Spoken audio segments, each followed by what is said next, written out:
말씀을 나누기 앞서서 질문 드립니다. 오늘 여러분들은 믿음을 가지고 계십니까?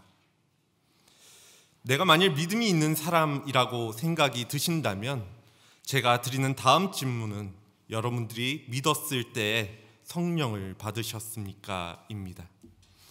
잘 아시는 것처럼 우리가 교회만 출석한다고 해서 다 온전한 그리스도인이라고 말할 수는 없습니다. 교회에 출석하는 분들 중에서는 누군가를 따라서 그 관계 때문에 교회에 나오시는 분들도 계시고 또 자신의 이익을 위해서 교회를 다니시는 분들도 있습니다. 어떠한 분들은 성경적 지식이 해박하고 예수를 알지만 극히 형식적으로 교회에 나오시는 분들도 계시고 또 어떤 경우에는 과거에 굉장한 체험과 믿음을 가졌으나 지금은 다 식은 채로 교회에 나오는 경우도 있습니다. 반면 성령이 충만하여서 날마다 주님과 인격적인 뜨거운 만남을 통하여서 늘 새로운 은혜와 또 능력을 공급받아서 힘입어 살아가는 성도들도 있습니다. 이러한 구분이 과연 우리의 결단이나 열심의 크기에 따른 차이일까요? 저는 오늘 우리 각자가 본문을 통하여서 우리 자신의 모습을 또 점검해보고 우리는 과연 어느 위치에 있는가, 또 나가야 할 방향은 무엇인지를 함께 생각해보고 또 나누는 시간 되어지기를 원합니다. 오늘 본문은 바울이 3차 전도 여행 가운데 지금의 터키 서쪽 끝에 있는 해변 도시인 에베소를 다시 방문했을 때 어떠한 제자들을 만나는 장면으로부터 시작을 합니다. 본문 1절, 2절입니다. 아볼로가 고린도에 있을 때 바울이 윗지방으로 다녀 에베소에 와서 어떠한 제자들을 만나 이르되 너희가 믿을 때 성령을 받았느냐? 이르되 아니라 우리는 성령의 계심도 듣지 못하였노라. 바울이 에베소에 와서 어떠한 제자들을 만났다고 합니다. 그 어떠한 제자들은 제자들이라는 사람들은 믿음을 가지고 있었던 그리스도인을 의미하는 것이 분명해 보입니다. 왜냐하면 2절에서 바울은 그들에게 너희가 믿을 때라는 표현을 사용하고 있기 때문입니다. 그런데 그들은 믿음이 있는 사람들이었지만 바울이 보기에는 뭔가 그들이 알고 있는 믿음이 온전하지 않았다고 느꼈나 봅니다. 그들이 어떠한 믿음을 갖고 있었는지에 관한 그 믿음이 온전하지만은 않았다라는 배경에는 오늘 1절에 등장하는 아볼로라는 인물이 있었습니다. 그는 바울이 3차 전도 여행 때 다시 에베소로 찾아가 본격적인 사역을 시작하기 전에 그곳에 나타나서 예수에 관하여 가르친 사람이었습니다.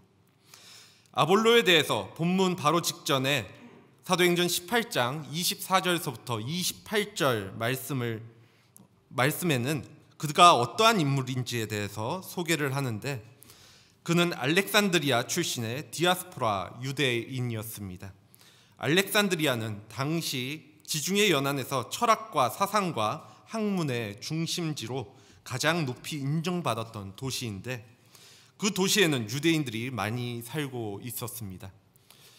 아볼로는 알렉산드리아의 학문적인 분위기에 깊이 젖어있던 사람임에 틀림이 없습니다.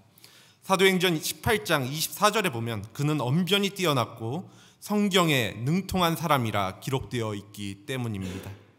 이는 유대인으로서 성경을 깊이 연구했고 또 알렉산드리아 출신답게 수사하게도 능통한 또 뛰어난 인물이었다는 것입니다.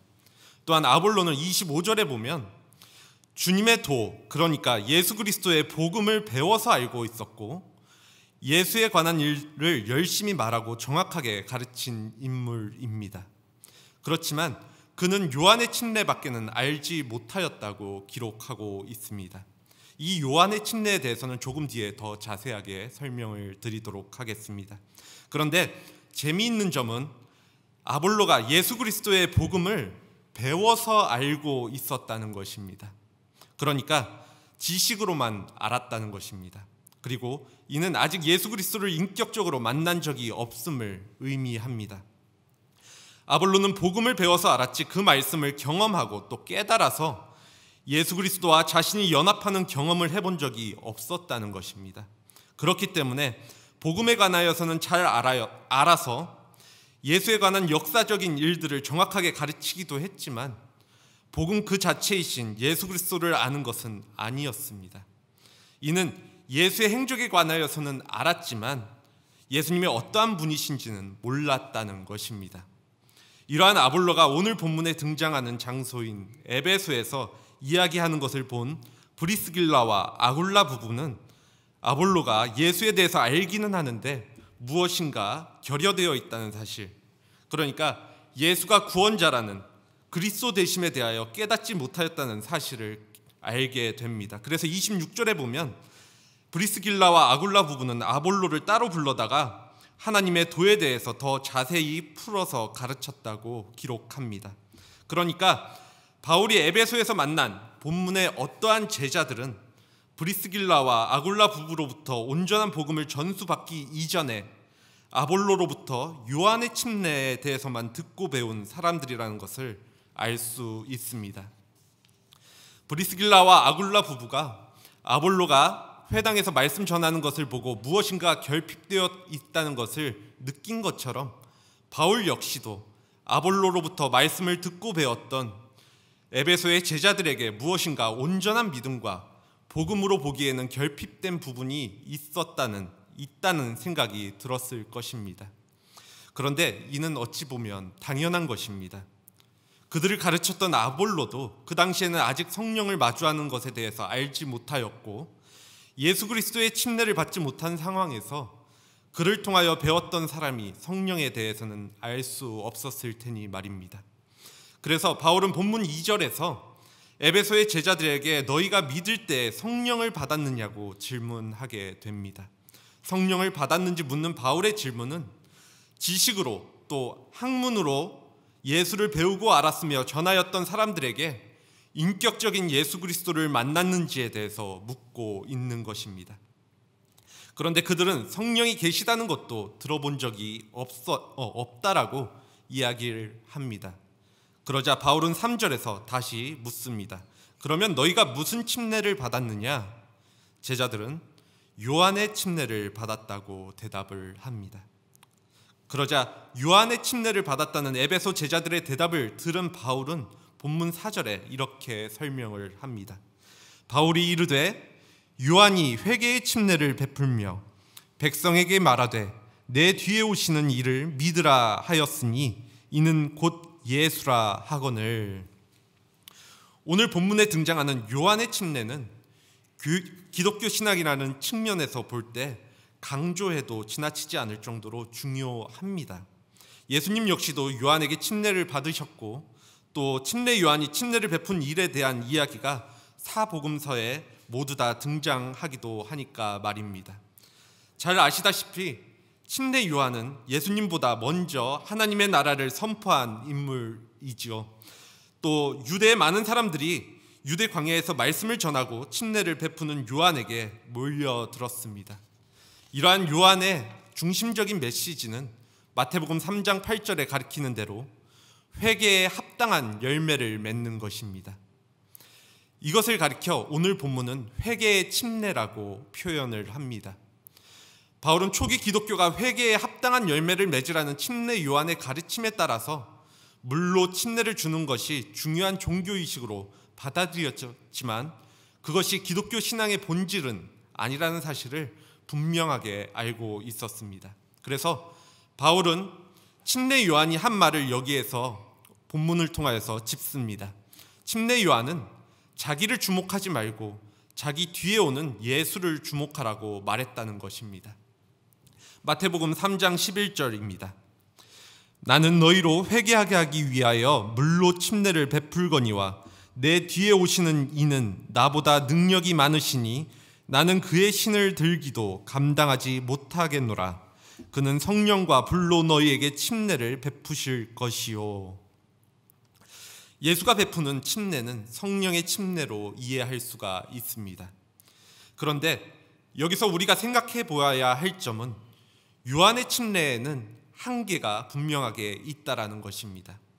그것은 요한의 침례가 회개를 담고는 있으나 예수 그리스도와의 만남, 또 그분의 영인 성령과의 만남이 연결되어 있지는 않기 때문입니다. 이 사실은 기독교 신앙이 회개에 합당한 삶이 아니라 성령의 침례, 인격적 예수 그리스도를 만나고 그를 믿는 믿음이 중요하다는 사실을 설명하고 있습니다. 이를 더 명확하게 보면 회개에 합당한 삶을 부정하는 것이 아니라 그것을 넘어서야 한다는 것입니다. 그렇다면 우리는 회개의 침례와 성령 침례의 차이가 무엇일까라는 질문을 해볼 수 있습니다. 일반적으로 회개의 침례인 요한의 침례는 물침례라는 형식이 있기도 하고 또 자신의 죄를 돌이키는 모습이 있기에 우리의 머릿속에서는 이미지화되어 있지만 성령 침례는 잘 그림이 그려지지 않습니다. 오히려 오늘 본문에 등장하는 방언을 말하거나 예언을 하는 어떠한 능력이 생기는 신비한 체험과 또 몸에 불이 뜨겁게 임하는 듯하는 드라마틱한 상황들이 연출되어야 한다고 받아들여지기도 합니다. 그렇다면 기독교는 왜 회개의 침례로 만족하지 못하고 그것을 넘어서 성령의 침례를 굳이 강조하고 있는 것인가?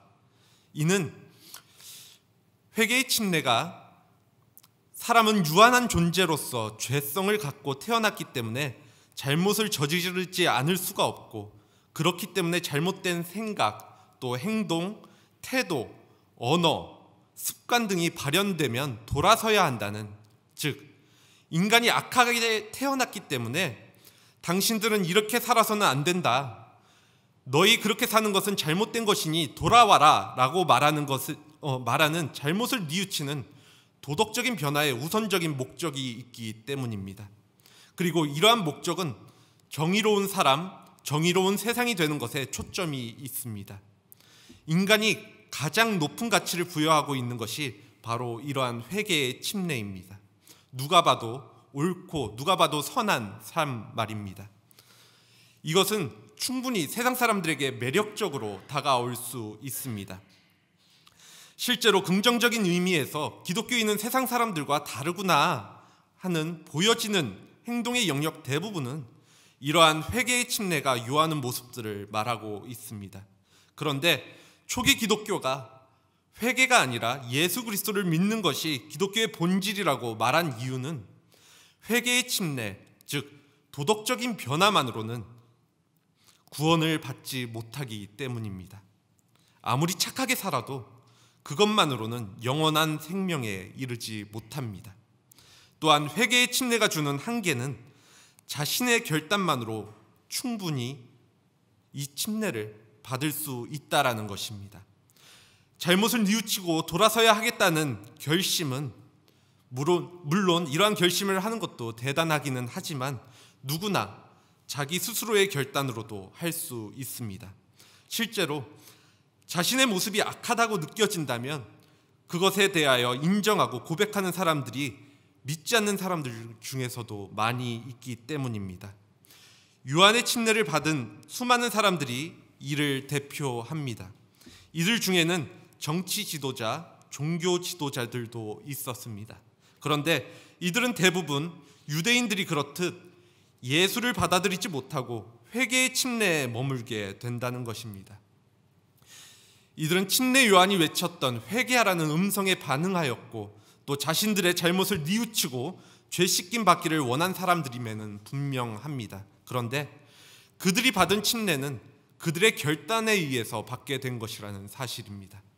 물론 이러한 모습도 대단한 것이지만 결국 인간의 결단은 상황과 환경에 의하여 무너질 수밖에 없습니다.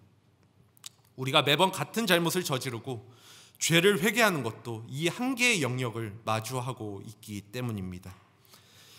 에베소 제자들의 한계가 회개의 침례 외에는 몰랐다는 것이라면 그들의 또 다른 한계는 지식적으로 온전한 믿음을 가질 수 없다라는 것입니다. 지식만 가지고는 온전한 믿음을 가질 수 없다라는 것입니다. 아볼로처럼 성경에 대하여 또 예수 그리스도가 누구인지, 그분이 어떠한 삶을 사셨는지, 혹은 그분의 가르침이 무엇인지를 지식적으로 배우는 것만으로는 온전한 그리스도인이 되었다고 할 수 없습니다. 만약 여러분들이 희귀한 동물을 키운다고 결심을 했다면 그 동물을 입양하기 전에 경험한 적이 없으니까 이 동물과 관련된 수많은 책들을 읽고 또 이 동물에 필요한 것들을 배우고 익힐 수는 있을 것입니다. 그런데 수많은 공부를 하여도 그 동물을 한번 직접 키워보는 것이 더 유익할 때가 있습니다. 수많은 지식이 그 동물의 모든 것을 설명할 수는 없기 때문입니다. 동물을 아는 것도 이러한데 우리보다 더 큰 존재인 예수님을 우리의 지성으로 국한된 지식으로 배워서 아는 것은 철저하게 무리가 있다라는 것입니다.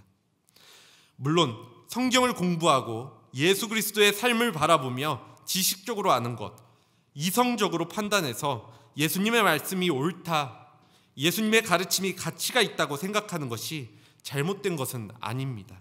당연히 이러한 과정과 지식도 필요합니다. 그리고 이를 통해서 자신의 삶에 대해서 회개하고 또 뉘우쳐서 돌아섬으로 예수를 믿기로 작정하는 과정 역시도 필요합니다. 그런데 이것만으로는 부족하다는 것입니다. 그 모든 것이 필요합니다만 그것에 멈춰서서는 안 되고 그 다음의 과정이 있어야 합니다. 내가 말씀을 배우고 익히려는 노력만으로는 부족하며 내가 성령에 사로잡혀서 살아가는 믿음으로 도약해야만 한다는 사실입니다. 이를 조금 더 간단하게, 즉 예수를 믿는다는 것은 예수 그리스도와 인격적으로 만나고 그분과 영혼의 깊은 교제를 나누는 것입니다. 또한 예수님과 늘 대화하고 마음과 마음으로 만나고 예수님이 나의 곁에 항상 함께 계신다는 사실을 느끼며 살아가는 것입니다. 예수님과 내가 이러한 교제가 가능한 것은 성령님이 계시기 때문입니다. 요한은 회개의 침례를 베푸는 선이었다면 예수님은 그것을 넘어선 성령 침례를 베푸셨습니다. 이를 조금 더 쉽게 풀어보면 예수를 믿는 것, 우리가 온전한 그리스도인이 된다는 것은 우리의 죄를 회개하고 예수에 대해서 아는 것만으로 부족하며 그것을 넘어 우리의 구주이신 예수 그리스도, 우리를 위해 십자가에 달리신 예수 그리스도를 직접 만나고 우리의 영혼이 그분과 깊은 교제를 나누어야 한다는 사실입니다. 성령님께서는 우리 안에 거하시며 나와 주님이 계속적으로 깊은 교제를 할 수 있도록 예수님과 내가 만날 수 있도록 도우십니다. 지금 여기에 있는 우리와 2000년 전 십자가에 달려서 돌아가시고 부활하셔서 지금은 하늘에 계시는 예수 그리스도가 예수의 영인 성령을 통하여서 만나고 교제하게 된다는 것입니다. 이것이 책으로는 도무지 경험할 수도 없고 이론과 지식과 학문으로는 결코 맛볼 수 없는 기쁨을 주는 참된 믿음입니다. 결국 참된 믿음이 가능한 것은 이러한 성령님 때문이라는 것입니다. 고린도전서 12장 3절 후반부입니다. 성령으로 아니하고는 누구든지 예수를 주시라 할 수 없느니라. 우리 안에 성령님께서 계실 때 우리는 비로소 예수님을 나의 주님으로 고백할 수 있는 올바르고 진정한 믿음을 가지게 됩니다. 관건은 우리가 성령을 받았느냐, 우리 안에 성령께서 계시느냐입니다. 바울로부터 이러한 이야기를 들은 에베소의 제자들은 본문 5절, 6절을 보니 주 예수의 이름으로 침례를 받았고 바울이 그들에게 안수할 때 성령이 그들에게 임하여서 방언도 하고 예언도 하게 되었다고 합니다. 성령이 그들에게 임하였다는 말은 그들이 성령을 받았다는 말이기도 합니다. 어떠한 과정이 있었는지 이 장면에서는 자세히 설명이 없지만 우리는 사도행전 2장 38절의 말씀을 통하여서 그것을 살펴볼 수가 있습니다. 사도행전 2장 38절입니다. 베드로가 이르되 너희가 회개하여 각각 예수 그리스도의 이름으로 침례를 받고 죄 사함을 받으라. 그리하면 성령의 선물을 받으리니. 성령은 하나님께서 선물로 주시는 것인데 이것을 받기 위해서는 먼저 회개하고, 여기까지는 회개의 침례와 같습니다. 그리고 예수 그리스도의 이름으로 침례를 받고 죄 용서를 받으라 말씀하십니다. 예수 그리스도의 이름으로 침례를 받으라는 것은 예수님을 나의 구주로 인정하고 단순히 입술로만 고백하는 것이 아니라 내 마음에 영접하는 것입니다. 그러면 하나님께서 우리의 죄를 용서하시고 성령이 우리 가운데 임하여서 성령의 선물을 주십니다. 그에 따라서 그들이 성령을 받았다는 표징이 있는데, 이는 그들이 방언을 하기도 하고 예언도 하게 되었다는 것입니다. 이처럼 성령을 받은 사람들에게는 표징이 나타나게 되어 있습니다. 물론 성령의 임재의 표징이 반드시 방언이나 예언으로만 나타나는 것은 아닙니다. 어떠한 분들 중에서는 성령을 받으면 다 방언이나 예언을 하는 것으로 생각하는 사람들이 있습니다. 그래서 방언이나 예언을 하지 못하면 성령을 받지 못한 것이며 결국 구원도 받지 못한 것이라고 여겨지기도 합니다. 물론 방언도 하고 예언을 하는 등의 능력이 있다는 것이 나에게 드라마틱한 변화가 있기에 너무나 매력적으로 다가오기는 하지만, 그러나 방언이나 예언을 할 줄 모르면 성령을 받지 못한 것이라는 생각은 너무나 잘못된 생각입니다. 방언이나 예언은 성령이 임재할 때 나타나는 여러 가지 표징들 중에 하나일 뿐입니다. 성령이 임하게 되면 때로는 방언이나 예언과 같이 외적 표징이 동반되기도 하지만 많은 경우에는 내적 표징으로 나타납니다. 그렇기 때문에 성령을 받은 사람들 중에도 자신이 성령을 받았다는 사실을 즉각적으로는 느끼지 못하는 경우도 있습니다.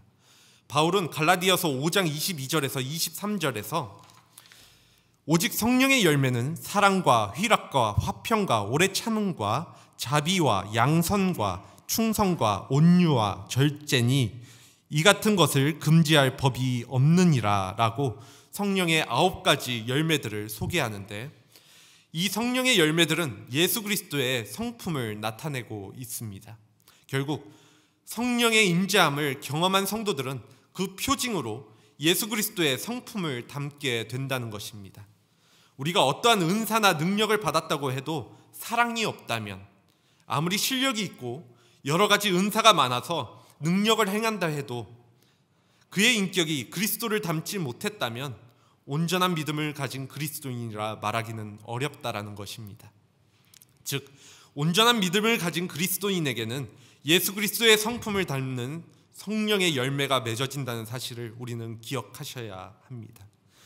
또한 회개의 침례에 머물러 있던 에베소 제자들에게 성령이 임했다는 것은 곧 도덕성과 세상살이의 원리, 성경을 알고 예수를 지식적으로 아는 것에 묶이지 않고 그것을 넘어서 하나님의 영에 사로잡혔다는 의미입니다. 그 하나님의 영은 바로 믿음의 대상인 예수 그리스도의 영입니다. 예수 그리스도의 영은 우리를 죄와 죽음으로부터 살리는 힘이며, 이러한 죄와 죽음으로부터의 해방은 곧 구원을 의미합니다. 침례 요한에게서 볼 수 있는 회개의 침례는 우리를 도덕적이고 사람들에게 존경받을 수 있게는 하겠지만 죄와 죽음으로부터 해방시키지는 못한다고 말씀드렸습니다. 예수 그리스도는 십자가의 죽음을 감당하셨습니다. 만약 우리가 예수 그리스도의 영에 의해서 십자가의 죽음까지도 받아들일 준비를 갖출 수 있다면, 즉 예수가 우리의 구원자 되심이 믿어진다면 우리가 스스로 구원을 얻으려는 모든 욕구로부터 자유로워질 수 있습니다. 이는 예수가 죽은 자로부터 부활하셨다는 사실에 근거해서 우리에게 영원한 생명을 주신다는 사실을 우리가 실제로 믿는다면 죽음의 절망과 두려움으로부터 해방될 수 있다라는 것입니다. 이러한 설명은 교회를 오래 다니신 분들이라면 이미 익숙하게 알고 있는 것입니다. 다만 직접적으로 실감이 나지 않을 뿐입니다. 그래서 생각보다 많은 분들이 회개의 침례에 머물러 있고 말씀을 지식의 차원에서 받아들이는 것에 머물게 됩니다. 바울로부터 어떠한 침례를 받았냐는 질문을 받을 때 요한의 침례라는 에베소의 제자들의 대답이 바로 그러한 것입니다. 그들이 요한의 침례에 머물 수밖에 없었던 이유는 성령 침례를 경험해보지 못했기 때문에 거기에 머물 수밖에 없었던 것이라는 것입니다. 그들에게 예수를 믿는다는 것은 특별히 다른 것이 아니라 다른 사람들보다 좀 더 바람직하게 사는 것, 말씀과 예수의 행적이 옳다고 생각해서 그것을 따라가야 하겠다는 접근 정도로만 생각을 했던 것입니다. 이러한 생각에서 한 발자국도 앞으로 나아가지 못하기에 예수를 믿는다는 사실에 집중하지 못하고 대신 어떻게 살아가야 하는가에만 매달릴 뿐입니다. 이것을 무엇인가 하려는 믿음이라고 이야기합니다. 내가 내 생각으로, 내 의지로, 내 결단으로 믿는 것입니다. 앞서도 언급드렸지만 그러한 믿음으로는 오래 갈 수가 없습니다. 물론 제대로 믿기 위해서는 생각해야 하고 뜻을 세워야 하고 결단해야 합니다. 하지만 그것을 넘어서서 하나님의 계시가 더해져야 합니다. 내 의지에 성령의 감동이 더해져야 하고 내 결단에 성령의 역사가 더해져야 합니다. 그럴 때 온전한 믿음으로 나아갈 수 있음을 기억하시기 바랍니다. 오늘날 수많은 모태신앙이라고 불렸던 사람들이 무너지거나 더 나아가지 못하는 이유가 무엇일까에 대해서 생각해 보면 교회 생활을 태어날 때부터 해오고 또 많은 기독교 문화적 노출이 있었으며 성경적 지식이 넘침에도 불구하고 기독교에 대해서는 누구보다도 잘 알지만 많은 경우 예수를 만난 경험, 성령의 임재하심에 대한 경험이 없기 때문이라고 생각을 합니다. 예수 그리스도를 만나 성령의 침례를 받은 온전한 믿음을 가진 그리스도인은 그렇지 않은 사람들과 분명히 다를 수밖에 없습니다. 그것은 내 의지로 살지 않고 내 안에 내주하시는 성령님을 항상 느끼며 그분의 의지와 그분의 음성에 귀 기울여 살아가기 때문입니다. 오늘 에베소의 제자들은 도덕적으로 살아가라는 회개의 침례와 예수를 아는 지식을 통하여 믿음을 가지고 있었던 자들입니다. 그러한 그들의 믿음을 온전한 믿음이라 말하기는 어렵고 그들을 온전한 그리스도인이라 부르기는 어렵습니다. 이는 제자들에게 성령의 침례, 인격적 예수를 만난 경험과 체험이 없었기 때문이고 이러한 믿음은 굳건하여지고 온전하여지기 어렵기 때문입니다. 이러한 제자들을 향하여서 바울은 성령의 침례를 받아야 한다고 이야기하였습니다. 오늘 에베소의 제자들의 모습이 우리의 모습은 아닌지 점검해 보게 됩니다. 나는 회개하고 도덕적으로 살아가려 노력하니까 잘 믿고 있다고 생각하지는 않으십니까? 또 성경을 많이 보고 공부함으로 누가 물어봐도 거침없이 말씀에 대해서 대답해 줄 정도로 스스로 지식이 풍부해져서 잘 믿었다고 생각하지는 않으십니까? 요한 웨슬리는 이러한 신앙의 상태에 있는 사람들을 가리켜 almost Christian, 그러니까 크리스천에 근접한 사람, 거진 크리스찬 같은 사람이라는 표현을 사용하였습니다. 겉으로는 교회를 다니고 선한 일도 많이 하며 말씀도 열심히 공부하는 등의 크리스찬의 모습을 보이지만 무엇인가 부족한 사람입니다. 이를 과격하게 표현을 하자면 크리스천 같은 모습이지만 크리스천이라고 분명하게 이야기할 수는 없습니다. 우리는 이렇게 크리스천에 근접한 사람이 아니라 altogether 크리스천, 전적으로 온전한 크리스천이 되어야 한다는 것입니다. 그렇다면 바울이 던진 질문을 다시 여러분에게 드려봅니다. 여러분은 믿을 때 성령을 받으셨습니까?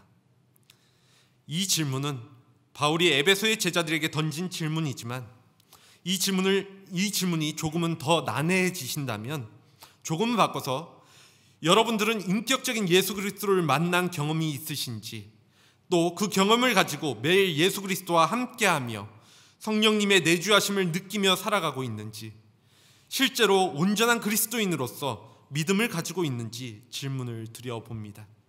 이는 교회를 얼마나 오래 다니고 있었는지 직분이 무엇인지와도 상관이 없습니다. 성령을 받지 않으면 인격적인 예수 그리스도를 만난 적이 없다면 아직 요한의 침례에 머물러 있는 것입니다. 겉으로 보기에는 구분하기 어려우나 신앙인이 아니라 그저 종교인일 뿐입니다. 성령으로 말미암아 거듭나지 못하고 그저 자기 자신인 채로 남아 있는 것입니다. 오늘 저는 성령을 받아 그러함으로 온전한 크리스천이 되라는 말씀이 어떠한 현실과 동떨어진 신비한 체험을 해야 한다는 이야기를 하고자 하는 것이 아닙니다. 바로 우리 중심이 되어야 하는 이야기를 하는 것입니다. 성령을 경험하고 받는 자의 삶은 분명히 다릅니다. 물론 이와 연계하여서 성령이 충만하여지는 삶에 대한 부분도 필수적으로 필요하지만 우선은 내가 성령을 만난, 예수 그리스도를 만난 경험이 있는가가 우선되어야 함을 말씀드리고 있는 것입니다. 교회에는 여러 유형의 분들이 계신데 마치 본문에 나오는 에베소의 제자들처럼 아직 신앙의 길을 제대로 알지 못하는 분들이 있습니다. 우리는 이러한 분들이 속히 주님을 인격적으로 만날 수 있도록 최선을 다하여 도와야 합니다. 또 어떤 분들은 아볼로처럼 예수 그리스도에 대하여 머리로는 알고 믿고 있지만 아직도 그분을 인격적으로 만나지 못하고 성령의 체험이 없는 분들도 있습니다. 교회 안에는 아마도 이러한 분들이 가장 많을지도 모릅니다. 이러한 신앙으로는 하나님을 기쁘시게 할 수 없으며 또 성도로서 삶을 살아갈 수 없습니다. 또한 과거에 성령에 충만했던 경험이 있으나 지금은 다 식은 채로 침체된 분들도 꽤 많이 있으실 것입니다. 만일 그렇다면 이제라도 하나님께 간구하시기 바랍니다. 인격적인 예수 그리스도를 만나고 성령께서 내 안에 임재하셔서 나를 다스리시고 나를 인도하시고 내가 성령님의 사람이 되게 해달라고 말입니다. 반대로 내가 온전한 그리스도인이라는 확신이 있다면 성령의 사람으로 성령의 열매에 합당한 온전한 그리스도인으로 살아가시기 바랍니다. 가장 바람직한 신자, 온전한 그리스도인은 성령으로 충만하여 날마다 주님을 인격적으로 뜨겁게 만나 교제를 누리고 주님의 아름다운 인격을 닮아서 그리스도의 향기를 나타내며 또 성령님께서 주시는 은사를 가지고 충성되고 능력 있게 주신 사명을 감당하는 사람입니다. 모두가 비대면을 준수해야 하고 그것이 일상이 되어버린 지금의 시대 속에서 기독교가 특별히 우리 믿는 자들에게 필요한 모습은 우선적으로 우리가 믿을 때 주시는 예수의 영인 성령과 대면하고 교제하는 일입니다. 저는 우리 한사랑교회 공동체의 모든 분들이 각자의 자리에서 예수님만큼은 성령을 통하여서 인격적으로 대면할 수 있는 온전한 그리스도인이 되어지기를 간절히 소원합니다. 함께 기도하겠습니다.